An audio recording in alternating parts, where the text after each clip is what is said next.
Hi, everyone. Welcome to Ask Waylon Anything with Elephant Journal's own Waylon Lewis. My name is Emily. I also work at Elephant Journal, and I apologize in advance. I have a very animated dog in the background here, but that is all part of the joy of Elephant. We love animals. Redford is probably hanging around the HQ with Waylon somewhere, too.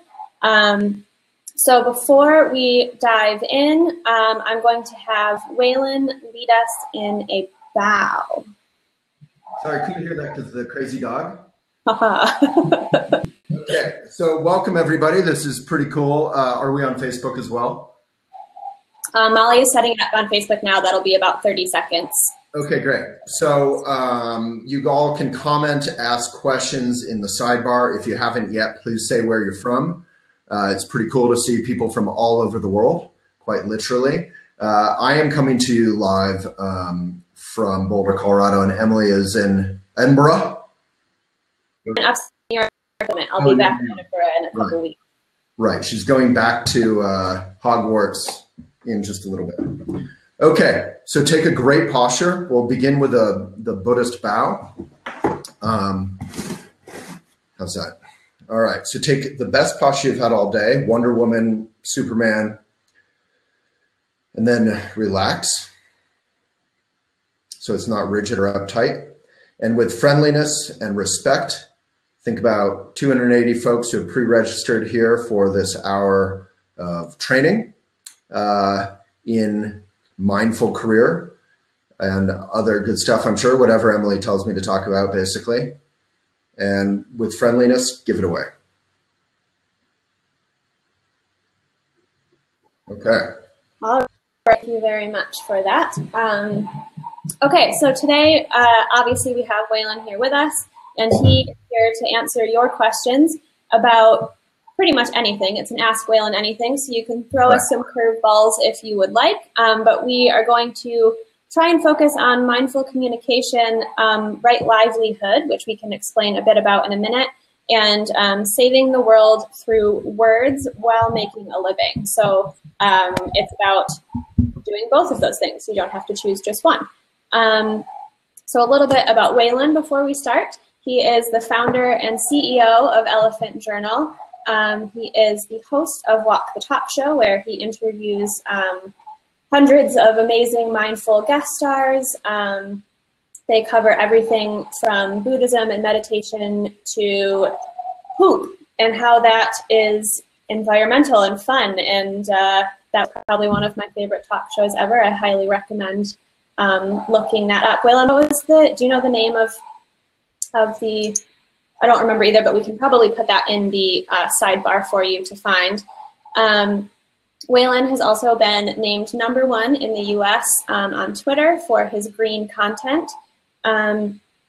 He was Discovery Network's Green Hero, and he recently authored his first book called Things I Would Like to Do With You, which I had the honor of helping him edit along with Lindsay Block, and I can personally recommend it as something to curl up with and endlessly quote. So Waylon also is a climber, a cyclist, and a doggy daddy to the sweetest dog, Redford, who, like I said, is probably lounging around the office somewhere making himself comfortable.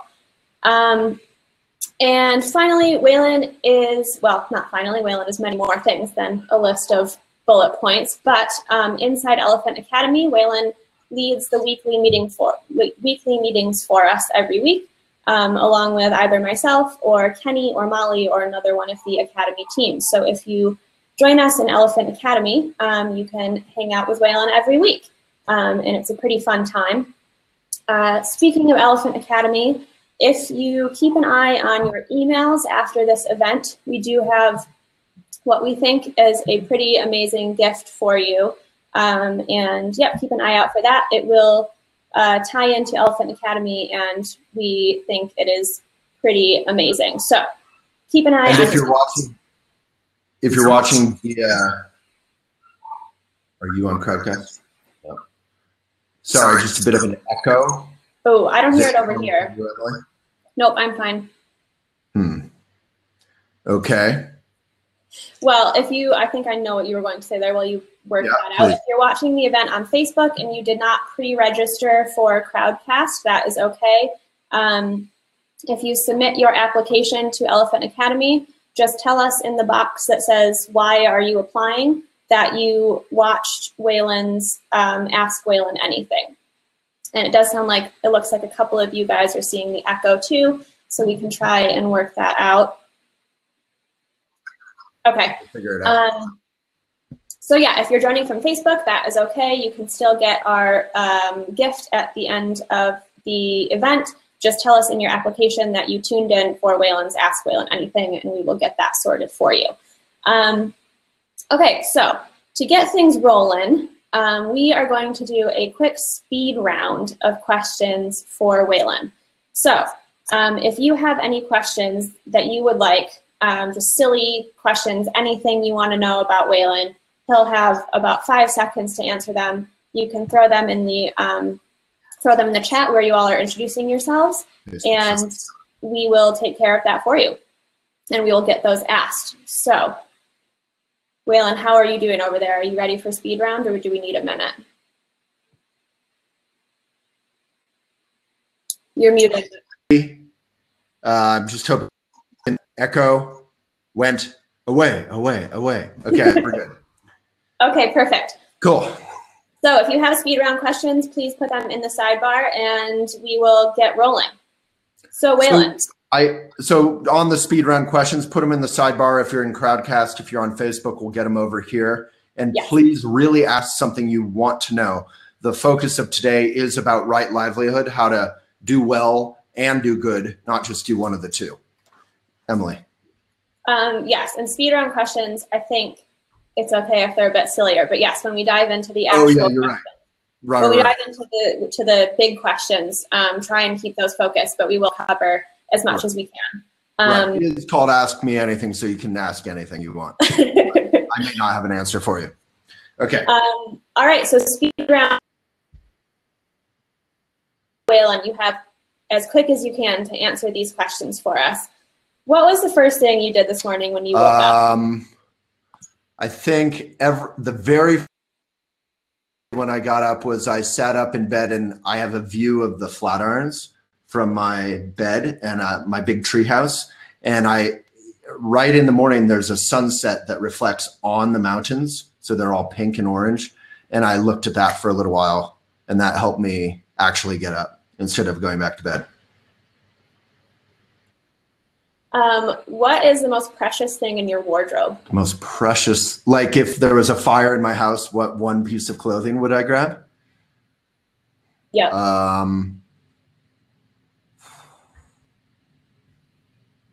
I don't know that anything comes to mind. I think I'd let it all burn and run around naked, I guess. Yeah. Okay, practicing a little non-attachment there. Yeah. I like it.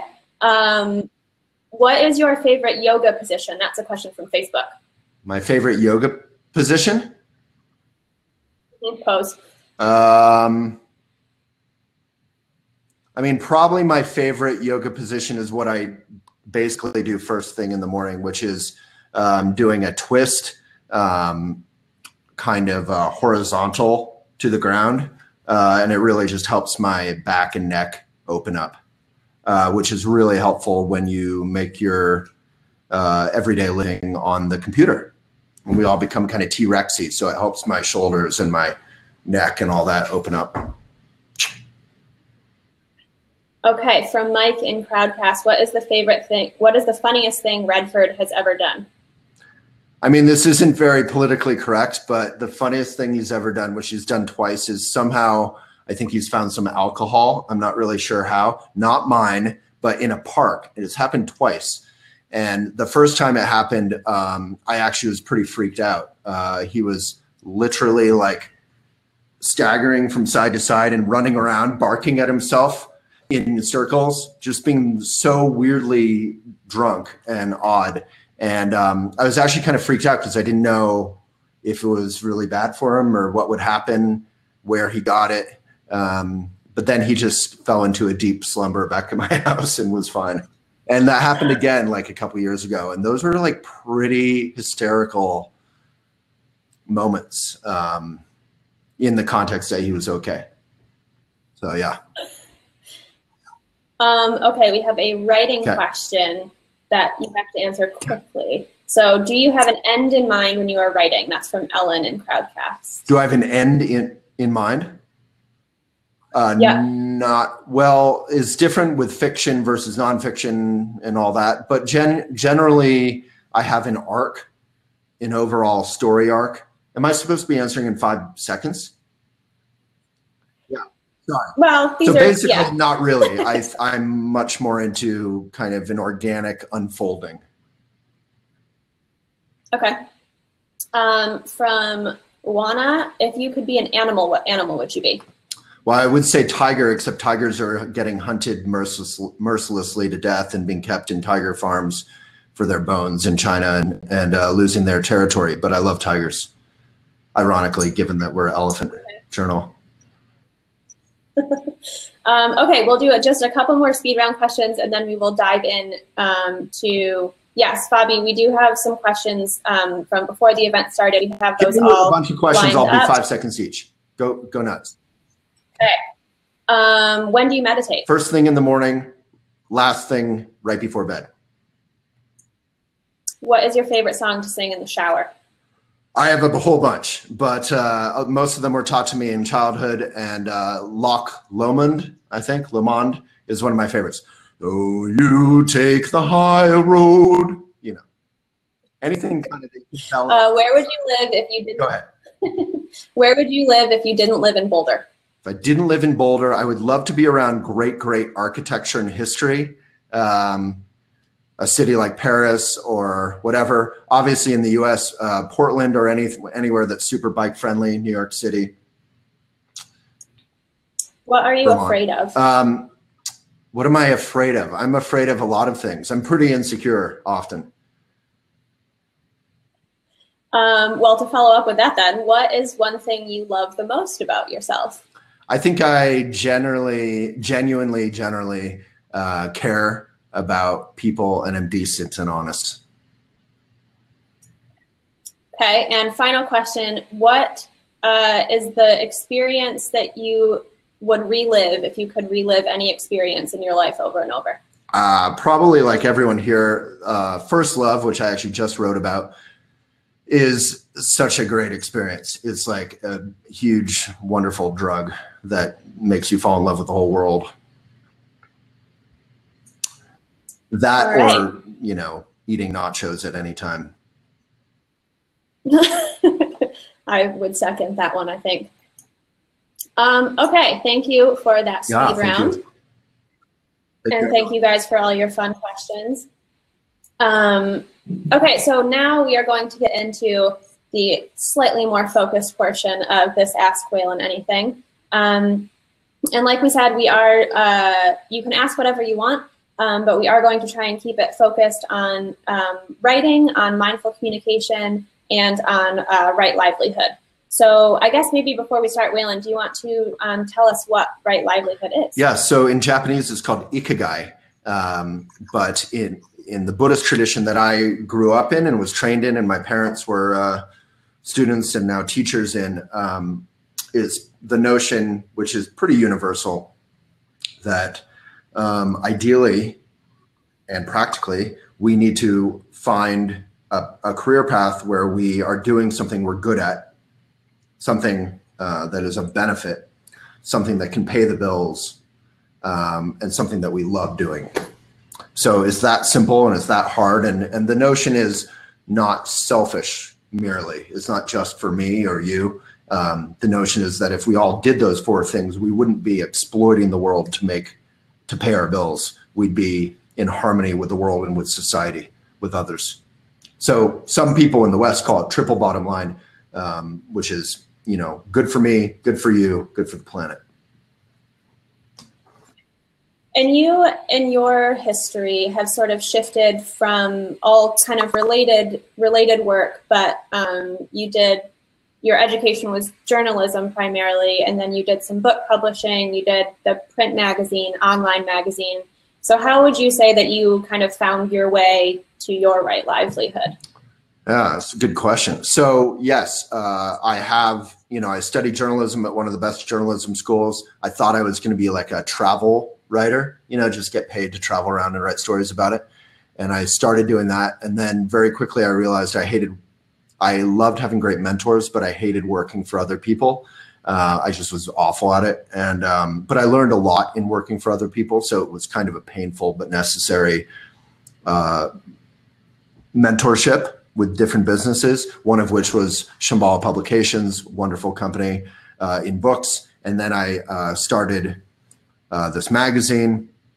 It went national as a print magazine, eco magazine, and then surfing the waves of media changes. We went online, won the Twitter awards, and garnered 5 million Facebook fans, which is like 3 times more than MSNBC, for example, on Facebook, on 60 different pages. And so it's just always changing. Instagram is still relatively new the last couple of years. What was the original question? How did you know that you were kind of on your way to your right livelihood? What were Well, some of that was just being brought up Buddhist. You literally take a vow to be of benefit.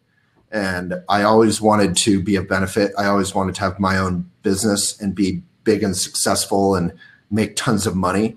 And the wonderful thing about that Buddhist upbringing, I was brought up very poor. So it wasn't so much about money, money, money. It was more about sort of just kind of celebration. Like, let's have the big success and make great stuff and work with great people and do great things and have it all be fun. And so from a very simple point of view, I really wanted to do my own thing and really feel proud about what I was doing. Part of the problem with being an employee is often you're assigned to do dumb stuff and you don't really believe in. And even if it's okay, it's kind of benign. You don't go to bed at night looking yourself in the mirror being super psyched. That's why happy hours are so popular. Like, there's some energy of like, work is done, now let's go be me and live. And then, waking up in the morning, I'm always excited to wake up, even if things are really hard, which they often are. So it's not that right livelihood is easy, for sure. And then a sort of follow-up question this is from Facebook, from Shelly.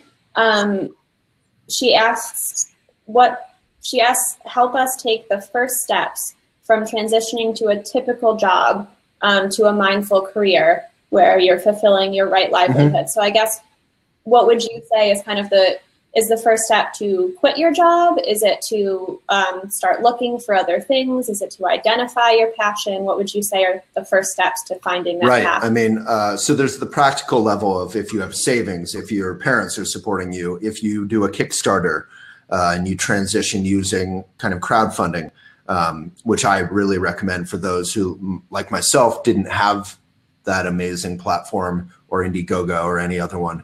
Back in the 90s when I wanted to start a business, but I was always super broke. So, financially making the transition is totally doable with Kickstarter if you have an idea that other people might care about. But on a more spiritual or fundamental level, and Emily, I can't see your video right now if it matters. Now you're back. You have to kind of decide that you actually want to do it. And just to pull back a little bit on the whole entrepreneurship thing, you don't have to start your own business. You don't have to be independent. A lot of us I'm super grateful that people like Emily are willing to be employees and work with Elephant, but you need to find, all of us, you need to find something that you feel good about doing that is a benefit that pays your bills, that you love doing. So if that's within an organization, I often actually envy people who are good at being employees and are comfortable doing it and can kind of clock out at the end of the day. I'm frankly just too much of an only child to be good at that in a way. So it doesn't matter if you're an entrepreneur, independent, or if you're working within an organization, but you need to find an organization or an independent thing, whether it's making pottery or being a yoga teacher at a studio or starting your own studio or getting more clients through social media, whatever. You need to find what it is. And that's a very simple thing to do. You basically just say, what do I care about? What do I love doing? When was I happiest? And the answers to that may have very little to do with what you wind up doing. For myself, I was happiest like running summer camps. I was fantastic with children, frankly, and really loved it. And but what I'm doing doesn't really have anything to do with that, but just the remembering how joyful and happy and genuine I was in that context helped me find other areas where I felt genuine and happy and joyful and like I was being of benefit. So just find that feeling in your life and say, where can I find that or apply it? Is that helpful? Okay. Yeah, absolutely. And then to piggyback off of that, we have a lot of great questions here today that all tie into one another. I love it. Viv from Crowdcast asked, how does it feel to run a magazine that's so inspiring? Do you ever feel overwhelmed? And one thing that I think we can kind of might be fun to talk about there too is that overwhelm. I'm sort of wondering, hearing you talk about making all these changes and finding your path, do you think that overwhelm or sacrifice is part of this notion of finding your path? Right. Good. So I guess first of all, how does it feel to run a magazine that's so inspiring, and is it overwhelming? I mean, thank you. That's very sweet of. It's a great, sweet question. Yeah, it feels really good. I mean, within Elephant, we're often very critical of the job we're doing and whether articles are best connecting with our mission and helpful to readers. We take it very seriously. So it's probably similar to asking a parent, how do you feel about your child that you love?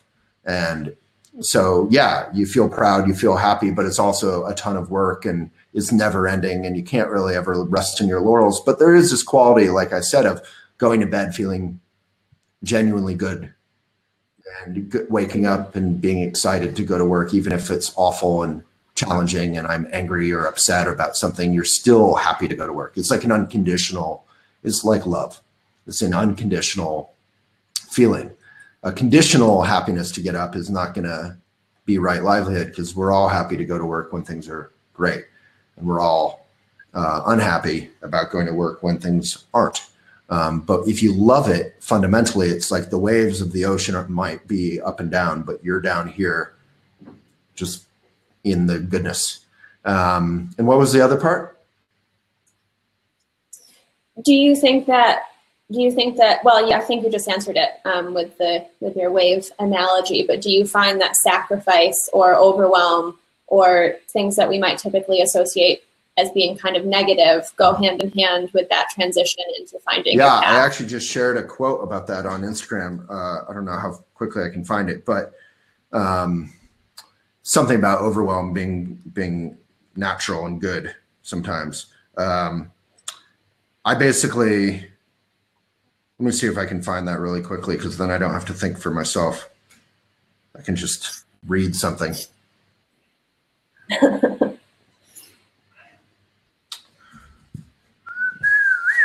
Okay, I can't find it that fast, but basically, I think some overwhelm, if you're doing something meritorious, is wonderful because you're learning, you're growing. It's kind of like asking someone who's into fitness, a runner or a bodybuilder, or if a little bit of overwhelm is positive, they'd say, yeah, it means you're getting stronger. It means you're getting more fit.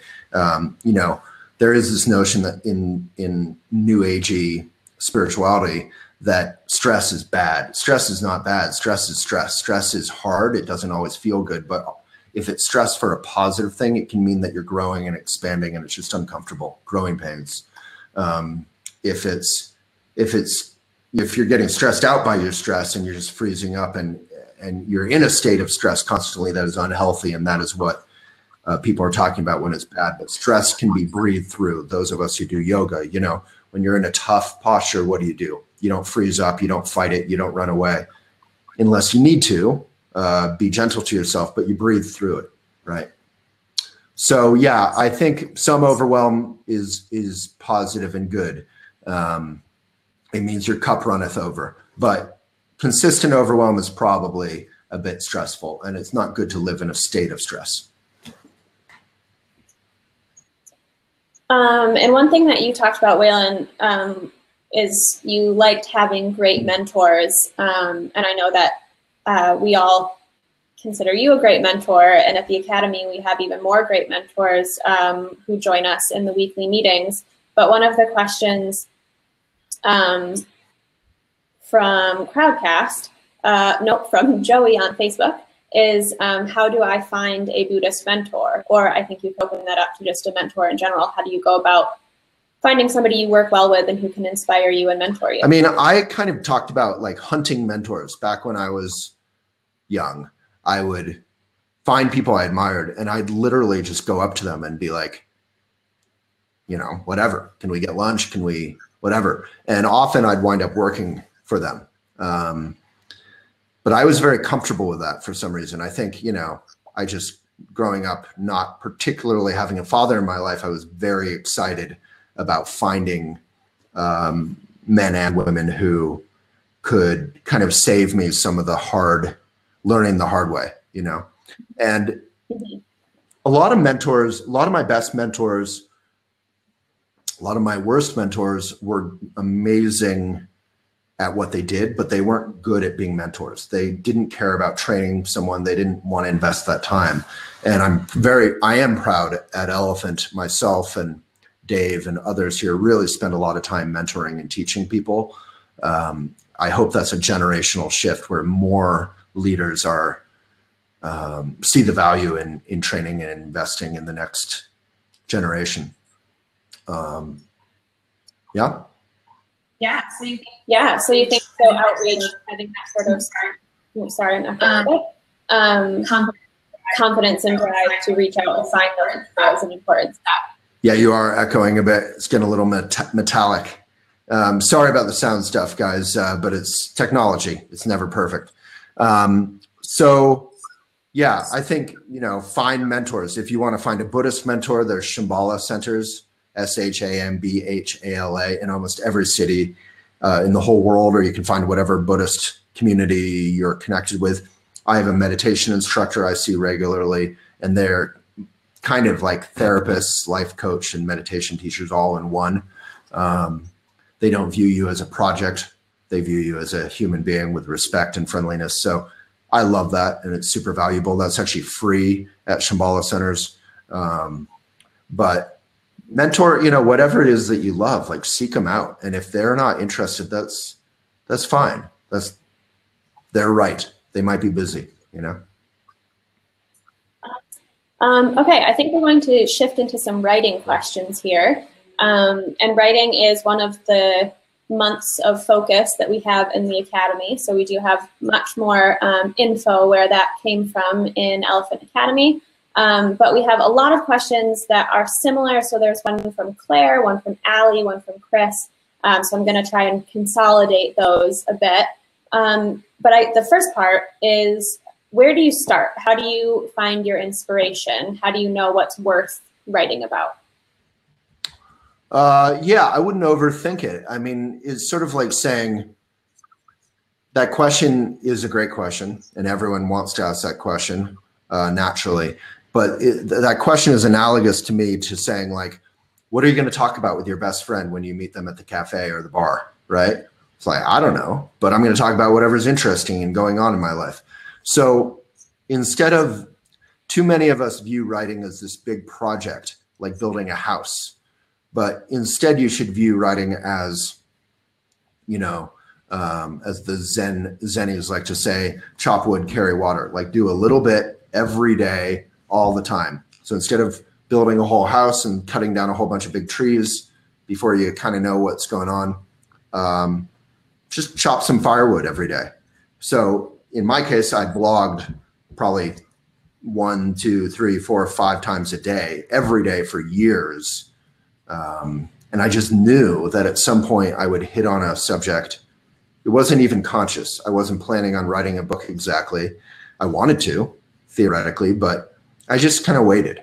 And then one day I went on a date and I came back and I wrote what would become the first chapter of Things I Would Like to Do With You, which has sold very well and has been very successful and, been a practical kind of business thing. Oops, sorry. And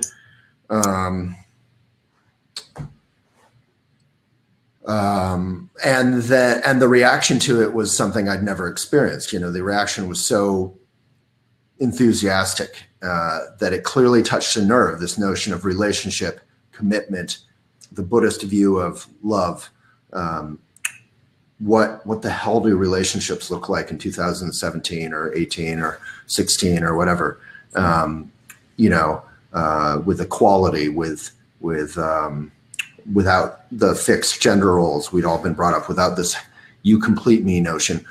So what is that? And so I just wrote about it, and it just kind of unfolded organically. And I serialized it a la Dickens or something on Elephant.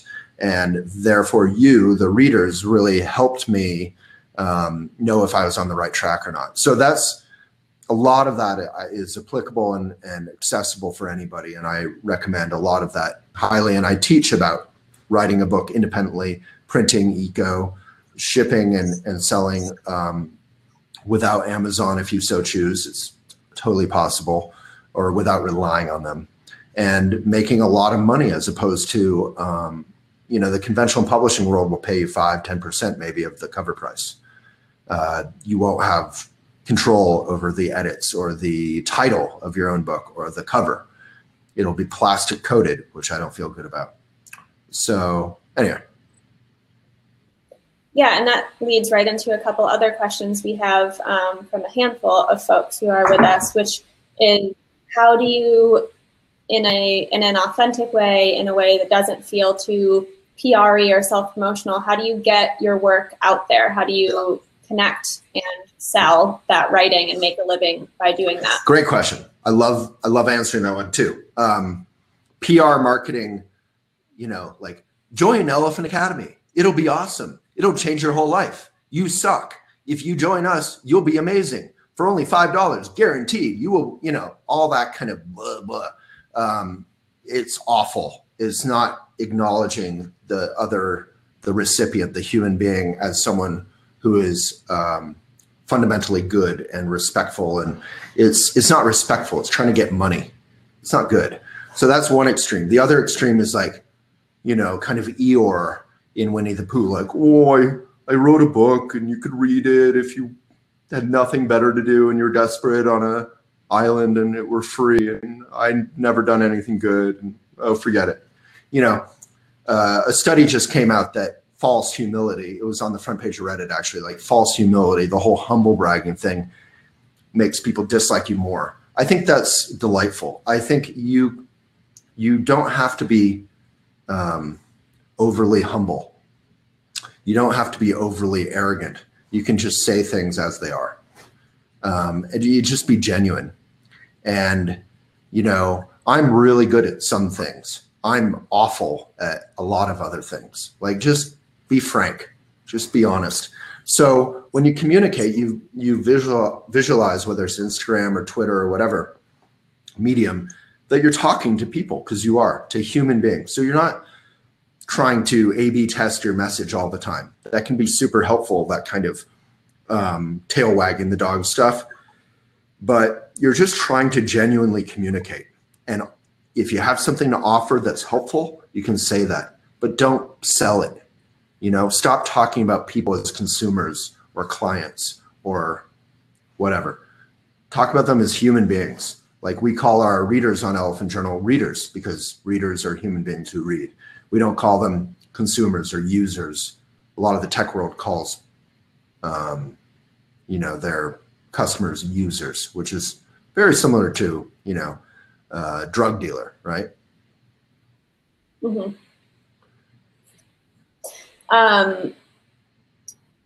Perry is wondering how exactly writing can be of benefit. Yeah, I mean, that's a big question, but basically, like the United Nations in their charter says, because it is in the minds of men and women and children that wars begin, it is in the minds of men and women and children that, you know, we must effect change and peace. So if I am sitting here doing something nice, and then I have a thought about a cookie or a piece of pizza, before you know it, I've physically left, walked down the street, and bought a cookie or a slice of pizza. We've all done that. Like, we're all like watching TV, Netflix and chilling or whatever, and we have a thought about something in our fridge, and then within 5 minutes we're like eating.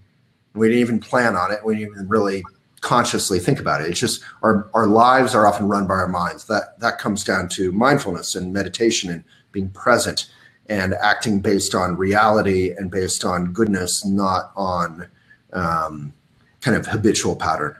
And that's easier said than done. That's why it's a practice. But writing, talking, you know, I still remember, I think I was in college when Schindler's List came out.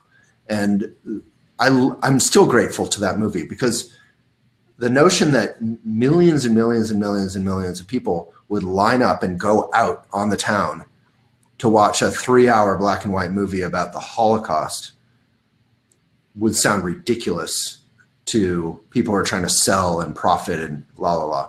But if you can tell a story and make it accessible, you can change the world, because people can connect, they can feel empathy, they can begin to care. It's one of the reasons I love reading. You know, you can read about a subject you know nothing about, you can learn about it, and suddenly you care. Suddenly you're a bigger human being than you were before. Your heart has been stretched.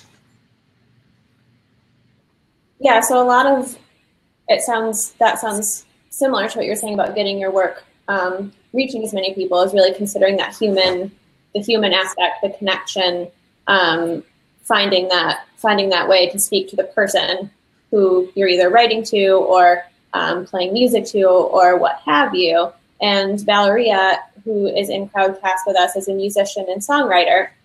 And I think she asks what the tools she would need might be to make a living through music and help others. So do you have any tips kind of beyond what is that extreme,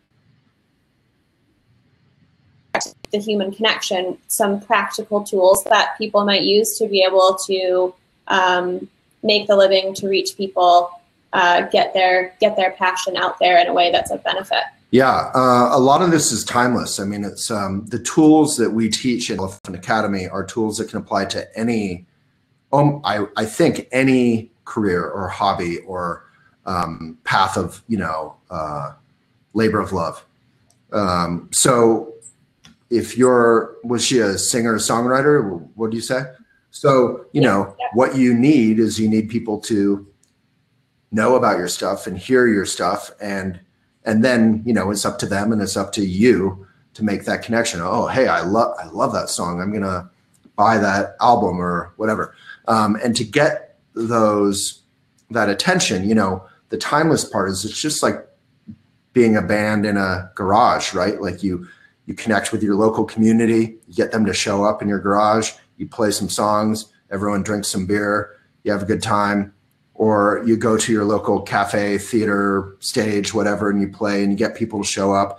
So reaching out and connecting, a lot of that you can do through Instagram or Facebook or Twitter or texting or emails or newsletters. So we teach all this stuff, and it applies equally to, if you're a massage therapist, you need more clients. If you're you want to start a restaurant, whatever it is, there's methods and then there's tools in common, and particularly the methods, the fundamental approach that we teach is one that is PR free, marketing free, even though you can use it to market and do PR. The voice is yours. The voice is genuine. It's not hyped up. It's not desperate, and it's not insincere. So, you know, I'm happy to answer or discuss more specific questions around how to make that happen. But generally, you can use all these tools, including some of the old-fashioned tools like flyers or whatever. And how you do that is what we teach about.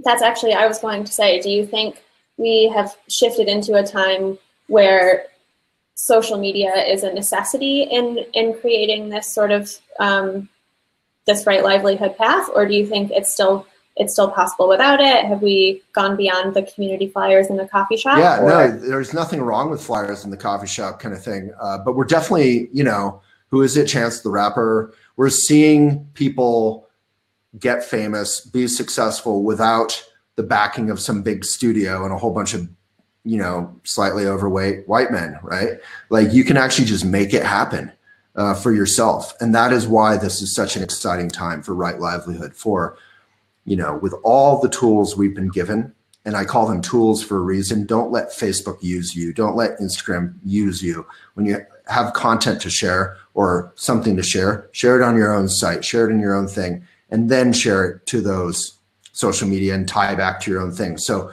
everything you do should not be working for Zuckerberg, you know, investing all your time building up Instagram or Facebook, but building up Instagram or Facebook, you're following there to get people back to your thing. Whatever that is, whether it's a natural product that you want to see in Whole Foods or whatever. Okay, we'll do a few more questions on writing. So Amejo in Crowdcast asked, what is your best practice for writing and the disciplines you use to get your projects done? So in Buddhism, discipline is defined as joy. Discipline equals joy. So discipline isn't like, you know, that's willpower. That's like guilt tripping yourself into doing something you think you should do based on what you want to be, based on, often, you know, we get drunk in a kind of bad way, like almost hungover without the drunk period on people's Instagram images. So we say, oh, everyone's so happy and so beautiful. And so all the couples are so happy. No, couples are rarely share photos of themselves bickering at each other in their, you know, while they're getting ready for bed. I don't think I've ever seen one of those. So yeah, I mean, there's a quote that says, you know, what you see in social media is the highlight, everyone highlights, and what you judge yourself based on is your own internal, you know, world. So there can be a really unhealthy level of ambition that manifests as discipline. So instead, and that's where writer's block comes from, there's a sort of inner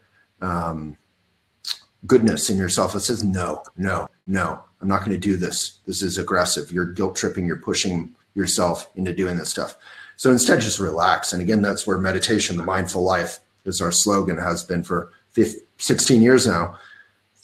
It's about the mindful life. So really connect with your own heart, connect with your own empathy, connect with your own intelligence, connect with your own present moment. And that's where your craft will come. So with things, my book, Things I Would Like to Do With You, I didn't really have discipline about it. I simply followed my heart, and I wrote when I had something to write, and I didn't write when I didn't have something to write. And that was important, because when I didn't have anything to write, I didn't want to waste people's time, frankly. So, and there's a larger context that I'll just touch on that David Rogers is asking about, which is, you know, automation is a major threat to jobs. Whether you're a driver or you're a cashier, article by a major fast food executive just came out saying, yeah, as soon as we can, we're going to lay everyone we can off. And, you know, that is a threat, but it's also an opportunity, right? So the opportunity is find jobs that can't be done by, you know, find jobs that are often closer to your heart. Maybe some people love being a cashier, and respect to them. That's natural hierarchy as a term in Buddhism, meaning whatever you're doing, if it's what you love doing, that is as beneficial and as beautiful and as wonderful as being the Queen of England in Buckingham Palace or whatever. Who cares? Just do whatever you do with love. We all have known bus drivers who are sick of their jobs and resentful. We've all known bus drivers who are just delighted with everyone and talking to everybody. And you can see that natural hierarchy, and it's a beautiful thing. But if you want your job to be secure, don't have it be based on something that a machine can do. Have it be based on something creative, something probably more unique and genuine. Like I'm drinking out of this hand-thrown mug. You can make mugs with machines. and they look like it and they feel like it. Or you can have mugs made by human beings and they look like it and they feel like it. And there's a power to that. And that's part of the reason, which is a bit off the subject, that I'm so critical of Amazon. A great New York Times article said that Amazon's goal was basically to remove the entire story. So you buy something and you get it. That's the process on Amazon. Literally, that's Amazon Prime. Ding dong, product, boom. The fair trade notion, the going to a craft fair notion is the opposite. It's actually a journey. And you talk with the person who made it, the farmer's market, the farmer. And there's a story to the entire thing. And that story, whatever context that story is in, is where you can find your right livelihood. We have a couple questions, one from Heather on Facebook and one I think that is tied in from Salima on Crowdcast about writer's block. So I liked what you said about, you didn't want to waste people's time if you didn't have something to write about, but how do you balance that with what if you have a deadline coming up for a book, or if you publish a weekly column and you're out of things to say? How do you balance that notion of only writing when you have something meaningful to say versus meeting a deadline? Yeah, great. That's a great question. So yeah, none of this is this touchy-feely, like just write whenever you're inspired, which is kind of sounds like what I said, but there's actually a level of you show up, you're professional, you treat writing as a craft and remember I was saying before, I was blogging 1 to 5 times a day. So if you don't feel like you can do this genuinely, then maybe you can do this genuinely. You can write something else or take care of something else. If you have to finish this because you have a deadline and you're accountable, then you have to find a way to do it genuinely. So I didn't have that pressure on my book. I was able to just wait until the pot had boiled. But, I always say, if you don't know what to talk about or write about that. Write about not knowing what to write about. Or if you're in a relationship and you're confused, why aren't you texting me? Why aren't you doing this? Instead of like just asking all that stuff in your cocoon and getting worried and stressed out and then being weird with them when you're like, getting dinner or going to a movie, express that you're confused. Be open about that. So a lot of writers I'll talk to all the time on Elephant, we have 50 writers a day popping up saying, hey, we want to write about whatever. Or actually, what do I write about? I often say, well, what, put it back on them. What is going on in your life that you care about? What are you inspired to communicate about? And, the don't know mind, as they call it in Zen, is very important not to disrespect. If you don't know, you kind of can't force yourself. You have to find a way to do the thing through don't know mind. And we can talk more about that. But yeah, no, that was great. We have about 10 minutes left, so I am going to shift gears for a bit, but everybody loves talking about writing, and it's one of my favorite things to talk about as well. But one of the things that is a big portion of Elephant Academy is the mindfulness component. And as Waylon mentioned, he was raised in a Buddhist community. Elephant at its heart is a Buddhist publication. So I did want to touch on that a little bit. And Ananda asked, can you talk a bit about the grieving process from the Buddhist perspective? So how might you grieve a loved one who has passed away in a Buddhist context? Huh. Well, yeah. So it is heartbreaking, but I think similar to the kind of Irish culture, there's a real sense of celebration in Buddhism.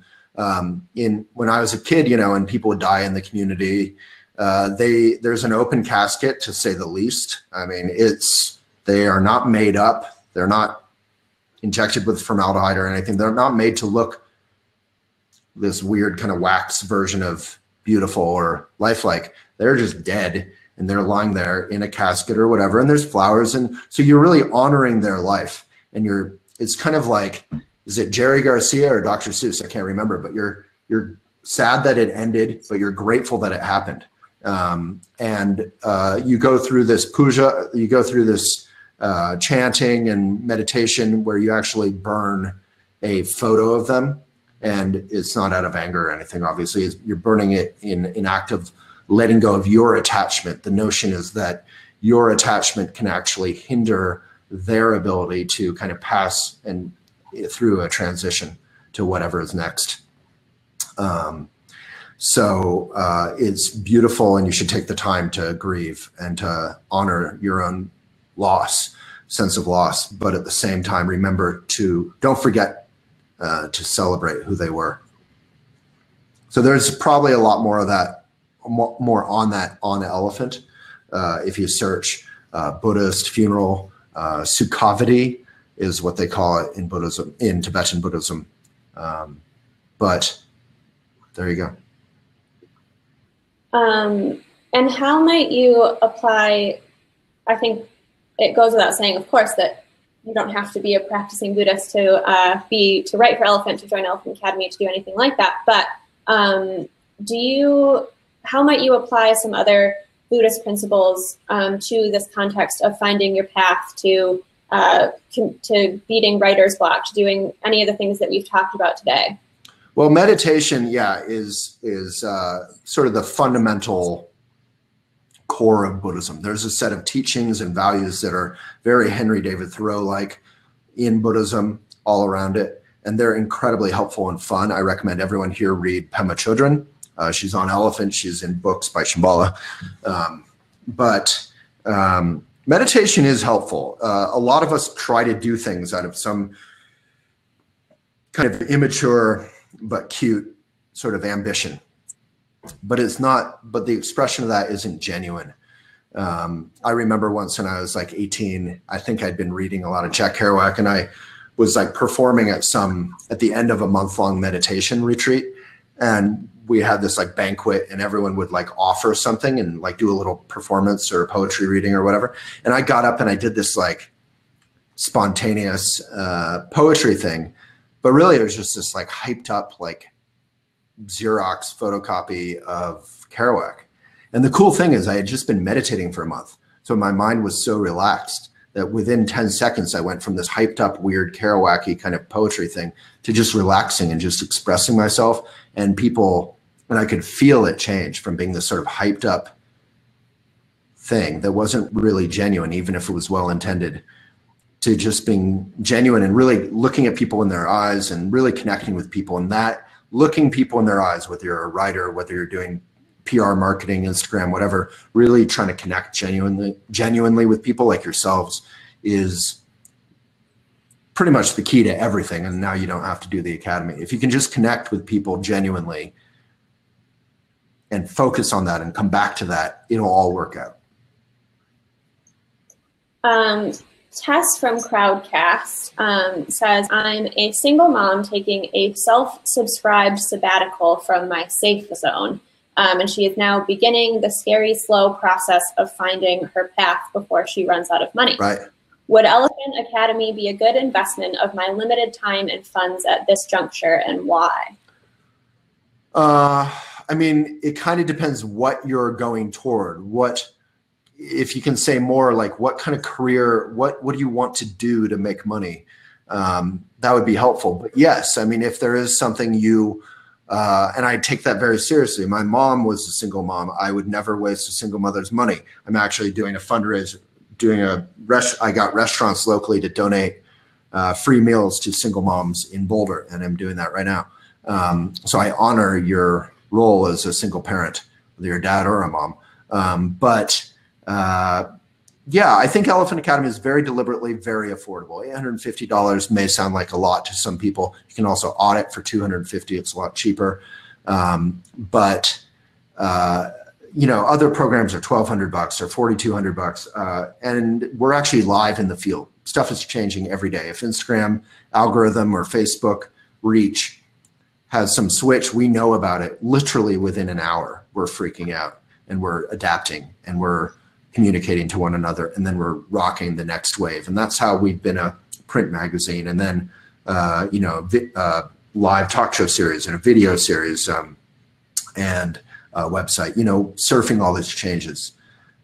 So yeah, I do think it's a good investment to help you find your path, to help you find your voice, And we have a really strong community with TAs, teaching assistants, small groups that are meeting constantly, literally all day. Anytime you can plug into that community. We have myself and other mentors, great writers like Ada Calhoun and Danielle Radulski, who I love, who's rocked Instagram in a genuine way, not in a like, look at me, I'm so fabulous kind of way, although nothing's wrong with being fabulous. And we have different mentors come in. We really care. And I think everyone literally has a wonderful time, falls in love with everyone, and leaves so joyful and sad to leave. It's a really joyful, fun thing we get to do in the Academy. And I do hope you'll join us. And yeah, and just to add on to that a little bit. Yeah. I think Waylon mentioned finding your voice, and we say that a lot. And I think it can sound a bit lofty, but really finding your voice is what Waylon has been talking about this whole time, which is finding the way that you can authentically connect with people, which Waylon has also said is kind of the fundamental way to guide your life and find your right livelihood. It's finding what connects, what works, how you can reach the most people and be of benefit. And I think that's something that in every portion of the Academy, in the journalism section, in the writing section, in the editing section, when we talk about creating images on Instagram, that all comes back to finding out how you can do that in your own voice in the way that is most successful for you. So I think no matter what you're coming to us for, we can help you or guide you or create a community that allows you to find people who can find that voice for you and with you. And you yourself did the Academy, right? I did, yeah. I did the Academy almost 4.5 years ago now. And yeah, I still am close friends with a lot of the people in that program who I have not even met in person, but feel like I have. I obviously have stuck around with Elephant Journal for a bit. And yeah, I can personally attest to the program. And I think it in some ways, we can't even do justice what it will bring to your life, because there are so many more pieces to it than just the practical. But the practical skills are also helpful if you want to make a career out of any of those portions. So maybe I'll just say a bit about what the program involves. Salima has a good question that we haven't really directly. I mean, you can either audit it, which is the affordable thing. You get all the materials. You can do it at any time over a year. That's if you're super busy and or want to spend less money. If you spend $850 and you do the full Academy, it's a 3-month program. The winter session is starting pretty soon. You can apply at elephantjournal.com/academy, and you'll have a small group. You'll have a mentor. You'll have weekly meetings with myself and other mentors and teachers, guest stars. Some pretty amazing people come in who are real rock stars in the world out there, very successful. And you'll have the whole learning management software, LMS system, curriculum with materials and video resources. And I like the quizzes a lot because they're kind of fun. And there's a point system based on what you're completing. And everyone, it's really just this virtual but real community where people really connect and kind of fall in love with each other. And it's probably the funnest thing we get to do. Am I leaving out basic stuff, Emily? You'll be writing, you'll learn editing, journalism ethics, which is all the more important in any kind of communication in this fake news era, and writing, obviously. And whatever your goal is, whether it's writing or a specific career or job, will give you tools to rock that and expand it.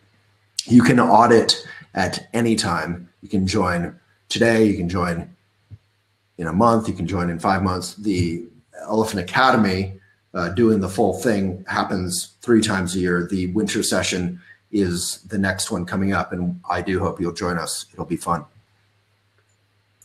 Yep, and yeah, the winter session starts on January 24th. Applications close on January 19th, so do start those. Nikki, yes, audit fees can be applied to the full program, and you can get a discount for doing that. And we are just about out of time. So I will answer, you do not have to be in the States. It is a completely online course, so you can be anywhere in the world as long as there is good internet. And one more reminder to keep an eye on your emails. We do have something special for you that we hope you will love. And if you are on Facebook and didn't pre-register for the event, that is okay. You can still get our gift to you. You just need to put in your Academy application that you tuned in for Waylon's Ask Waylon Anything, and we will get that sorted for you. I apologize if we didn't get to any questions today. There were 314 people in Crowdcast with us and thousands more live on Facebook. So we did our best. If you have any lingering questions about the Academy, you can email academy@elephantjournal.com, and we're happy to ask those. And there's usually about 100, 150, 75, whatever people in the Academy. This one looks to be around 100 or 110 or 20. Really, the more the merrier. It's super fun. So I hope you'll come join and make it the biggest one.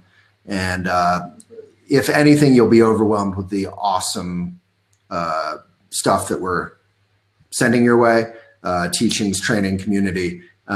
We really put a lot into it. We jam pack it with value to make sure it's worthwhile. Thank you. All right. Thank you. Waylon, can you lead us in a bow out? Yeah. And we So will let's call end it with a bow, not just randomly on our own. So as a community, let's all take a good posture with respect and friendliness, and the notion that we want all this to be a benefit, to genuine benefit to ourselves and to others and to Greta. Give it away. All right. Thank you for joining us, everyone. Thank you.